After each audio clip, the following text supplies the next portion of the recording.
um dos corações do subúrbio carioca, no bairro de Del Castilho, em meio ao caos urbano, uma joia arquitetônica colonial resiste. Já foi berço da riqueza fluminense, testemunhou a chegada da realeza e foi um dos primeiros núcleos a plantar café no Brasil, mas hoje está abandonada.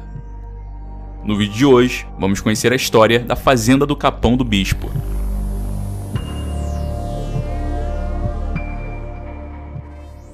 Nossa viagem começa aqui, na Avenida Dom Helder Câmara, antiga avenida suburbana, em uma das áreas mais movimentadas entre os bairros de Caxambi e Del Castilho, entre o Norte Shopping e a Catedral da Igreja Universal. É aqui, no alto de uma pequena colina, que repousa a sede da Fazenda do Capão do Bispo, uma construção do final do século XVIII, que, como você pode ver, está em péssimo estado de conservação. A falta de cuidado do poder público fez com que esse patrimônio histórico, tombado desde 1947, corresse o risco de desabar a qualquer momento. É um exemplo triste de como nossa história e nossa arquitetura colonial estão desaparecendo.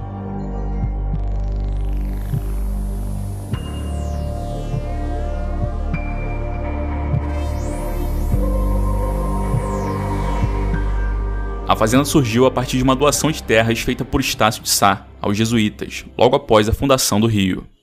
No entanto, o nome que ficou e que conhecemos hoje veio de seu proprietário mais famoso, o bispo José Joaquim Justiniano Mascarenhas Castelo Branco, que comprou da coroa portuguesa as terras da fazenda, após a expulsão dos jesuítas em 1749, feita por Marquês de Pombal.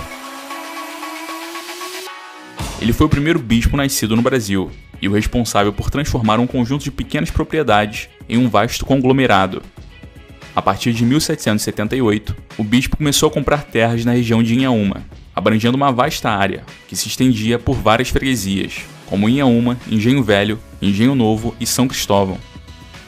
Em 1792, o bispo Dom José Joaquim já cultivava café da espécie café arábica, junto com a cana-de-açúcar, atribuindo-lhe o papel de propulsor da cultura cafeeira na região. O processo de fragmentação da fazenda foi acelerado pela chegada da linha férrea Dom Pedro II, no século XIX, que incentivou o transporte do café e levou à divisão das grandes propriedades.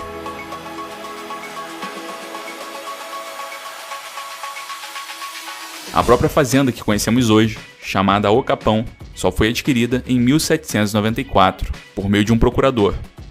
O nome Capão, por sinal, vem da palavra tupi para ilha de mato, ou terreno elevado, exatamente como a fazenda está localizada.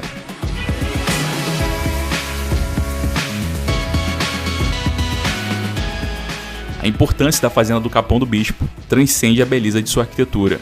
Enquanto a maioria das propriedades rurais da época se dedicava à cana-de-açúcar, ela se tornou um verdadeiro berço da riqueza futura do país, atuando como um dos primeiros e mais cruciais núcleos para a disseminação de mudas de café no Brasil. Foi no Capão do Bispo que, no início do século XIX, se plantou a primeira muda de café no Brasil. A produção de café na freguesia de Inhaúma foi tão relevante que se tornou uma das maiores riquezas da província fluminense no Segundo Reinado. A Fazenda Capão do Bispo é um exemplar da arquitetura colonial brasileira no final do século XVIII. O casarão, construído no alto de uma pequena colina, é térreo e repousa sob um porão alto parcial. Sua planta se desenvolve em torno de um pátio central, uma característica típica das edificações rurais da Baía de Guanabara.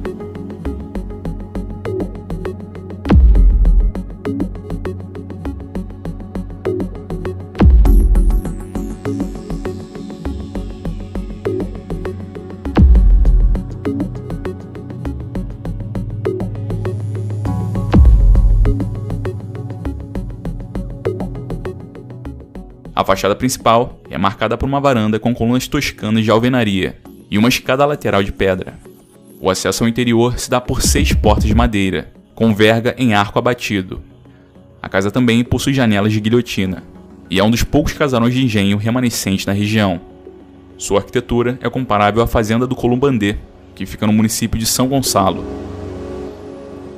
Sua orientação e as grandes janelas favoreciam a ventilação e a iluminação natural. A varanda funcionava como um filtro social, e a construção, com paredes de tijolos grossos, refletia a hierarquia da época, com sua arquitetura única.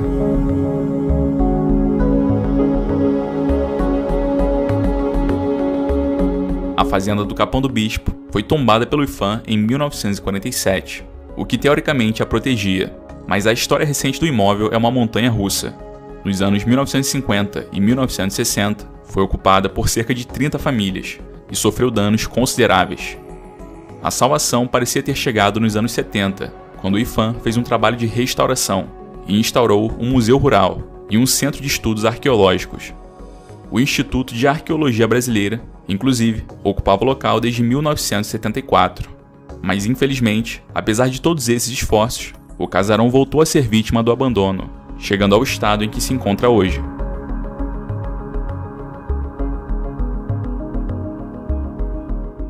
Em 2011, pesquisadores fizeram um abraço simbólico, como um apelo ao governo do estado para um olhar mais atencioso para o espaço, mas nada foi feito para sua preservação.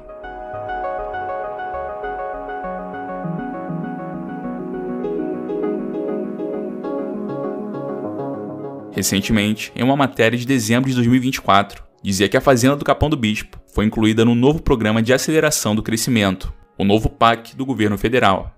Com um orçamento de 400 mil, o objetivo é transformá-la num museu e centro de estudos arqueológicos, resgatando a história da cidade e oferecendo um espaço cultural à população. Além do Instituto de Arqueologia Brasileira, já existem outros grupos interessados em participar da revitalização, como a Associação dos Amigos do Capão do Bispo. Após décadas de abandono, esse movimento traz um pouco de esperança de que possamos ver o patrimônio revitalizado e funcionando como centro cultural. De precursora das plantações do café brasileiro a uma estrutura quase em ruínas, a história dessa arquitetura colonial é um espelho de nossa própria memória social e urbana, muitas vezes esquecida.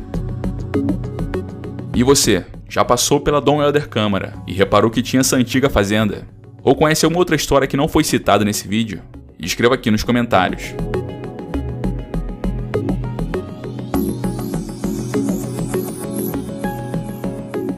E se você gostou desse vídeo, deixe seu like e inscreva-se aqui no canal caso ainda não seja inscrito. Cogite se tornar membro e ter acesso a vídeos exclusivos. E se quiser apoiar mais ainda nosso trabalho, tem aí na tela o QR Code para ajudar com qualquer valor. E aqui vai um agradecimento especial aos membros do canal. E espero você em mais Memória Carioca.